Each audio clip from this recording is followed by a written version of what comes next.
Serious Survivor here, and today I want to talk about why preppers will be targets, who will target us, and what we can do to secure ourselves. A quick word from our sponsors. These days, the future is still more uncertain than ever.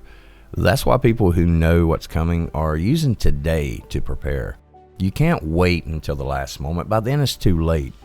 The most important thing you need is long-term storage emergency food. It stays fresh for up to 25 years and it will be there when you need it. I strongly recommend My Patriot Food Supply. America's leader in self-reliance. They're the only source that I use for emergency food planning. And right now you can save $50 off a 4-week supply of delicious meals that provide 2,000 plus calories a day. Calories give you the energy you need to survive, and saving $50 is almost impossible to pass up, but these supplies are limited. Order by 3 p.m. and your order ships the same day. So go to Prepare with SeriousSurvivor.com and stock up now. That's Prepare with SeriousSurvivor.com. There's no time to lose. Do it now. Will be targets for obvious reasons. One of the reasons being we have food, we have water. Another reason being we have gear, firearms, supplies. Another reason we have a bug out vehicle, we have a location, and we have a plan. People who lack in these items are going to jump at the opportunity to come and take these items from someone who has collected them over the years.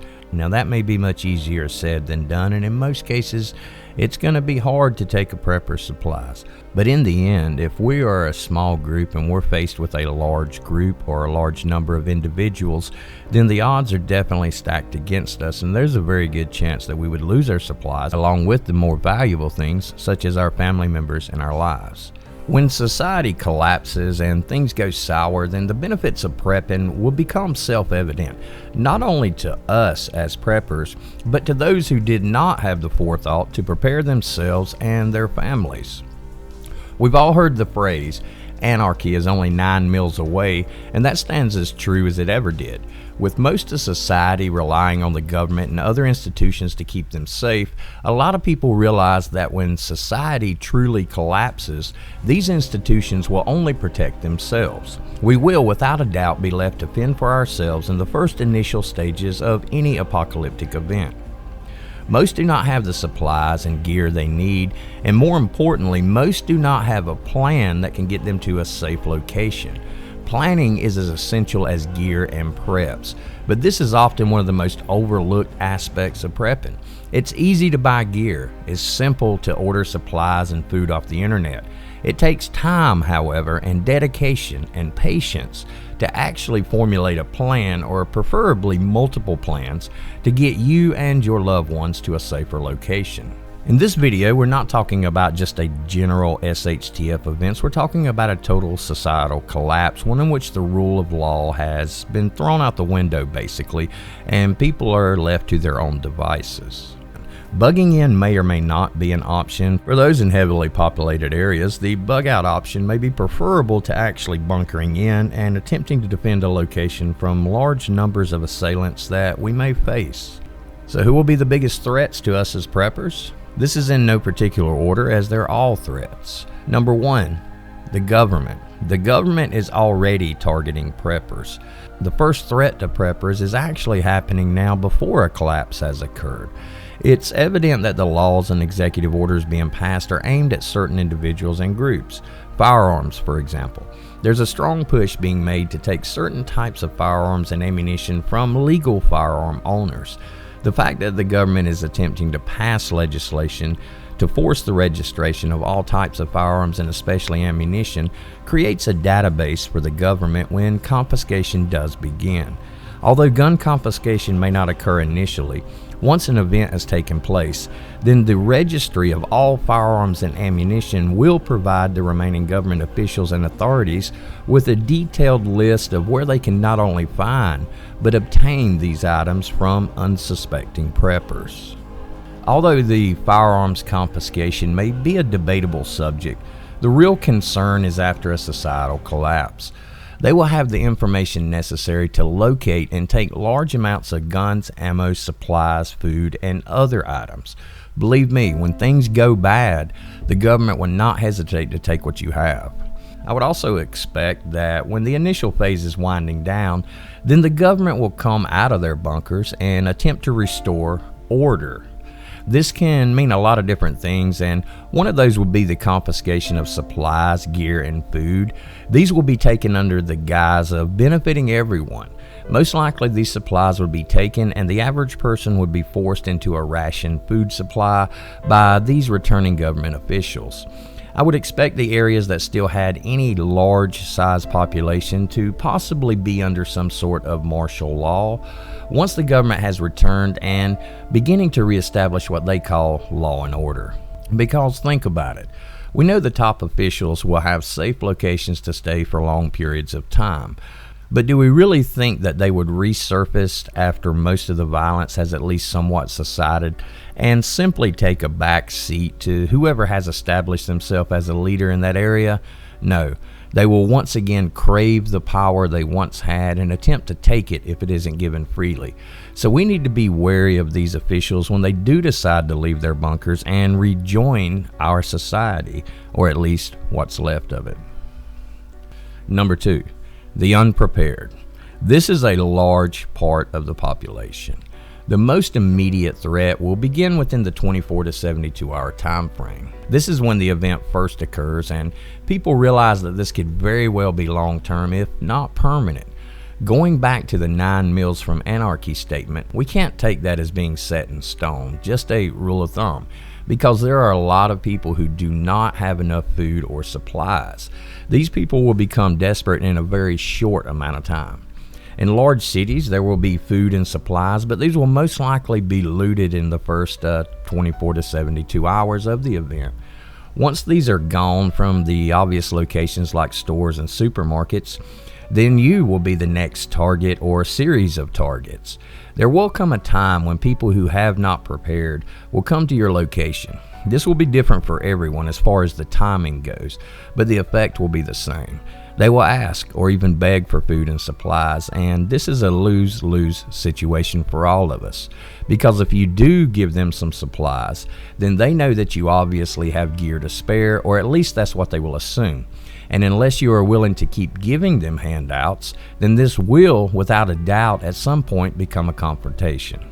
Number 3, gangs or groups. Once law and order has went out the window, then gangs will proliferate. We already see this type of behavior with the riots and cities burning. We can definitely expect more of the same to a greater extent. These gangs will be one of the biggest threats for the simple fact that they may very well have the numbers advantage, unless you have a very large group of your own that can fend them off. Thus, the importance of group survival. I would expect these gangs to set their sights on rural or suburban areas once the stores and buildings have been looted and burned within the large urban environments. And this is extremely concerning because even when things are somewhat normal, like now, we already see this behavior. When the grid is down and no one is coming to help, then these gangs and groups will become even more aggressive and emboldening. This will be a huge threat, and once they venture out from the cities, they will most likely go house to house searching for supplies. It will not matter if someone is occupying the home, they will still come.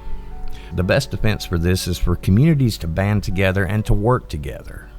Number 4, old friends. And what I mean by old friends is basically the people that you know, the people that somewhat know you, whether it's very well or someone who barely knows you, maybe a work acquaintance or something to that effect, maybe your next door neighbor. But this is the people who have a good idea that you've been preparing but neglected to prepare themselves. I'm not talking about the random people we discussed earlier. I'm talking about people who know where you live, what you have been doing, and will assume that they will be welcome and can share in your supplies and defense with not much to contribute. Because even though we may say things like, I'll put them to work or I'll make them earn their keep, this won't always be possible, and some people will simply not do what's asked of them. We all see this sense of entitlement that has taken a grip or stronghold on our nation, and this will carry over into an apocalyptic event. And this can very possibly include people near your location, such as neighbors or townsfolk from nearby. Number 5, other preppers. Not everyone preps with good intentions. Some people prep with the idea that they're going to prep the type of gear that they can take what they need when SHTF does occur. And this is going to be a very difficult situation because a prepper can easily recognize another prepper by the supplies and the gear that we may have around our location or just by the general location we're in. Other preppers will be dangerous for that fact alone, because they know the types of gear that you're probably storing. They know the long-term food storage. They know the water purification and possibly the weapons, ammo, and other types of gear that you may have stockpiled. And a group of preppers with bad intentions can definitely make a difficult situation for you and those that you're with. So be very wary in a situation such as this when you meet a group of people who claim to already have the supplies they need, and this is just going to be a judgment call. Every situation will be different, but we do want to be aware that just because someone was a prepper before the event doesn't mean they're a friendly after the event. People are people, and events, especially catastrophic events, have a way of changing people and shaping them. And this will make some people who you may not consider an enemy to begin with to be your enemy after this type of event takes place. And when it comes to the types of people that we have to worry about, or the groups that we have to worry about, some will be obvious. Some will be very obvious.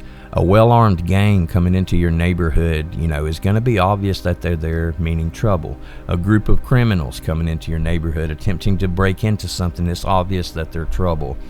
The hardest part to judge is going to be the individuals. When you meet the random individual, the lone wanderer or the lone survivor, and this is going to be a judgment call. And this is where you have to weigh your possibilities here.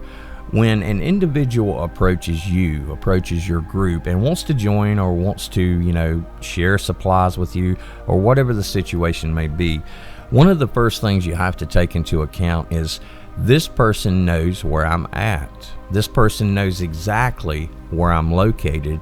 And if this person is offering trade or asking me for supplies, then this person also knows that I have this gear in this location. So at some point in time, this person will attempt to come and take this gear if I were to turn them away. And that will be different for every situation, and we're just going to have to use our best judgment on that. Preppers will be targets, especially in the beginning. That's why security is extremely important, and the best security you can have is secrecy. I mean the fact that you are a prepper. You are stockpiling, along with training. This shouldn't be discussed with many people except for those that you plan on bugging out or bugging in with. Remember, people talk, and if I tell too many people what I have, then they will, without a doubt, in an apocalyptic scenario, share this information with others when they are in need of food or supplies. Even those who are your friends today could very well turn on you in this type of environment. The bug out location should be secret. The storage capabilities and supplies should be secret.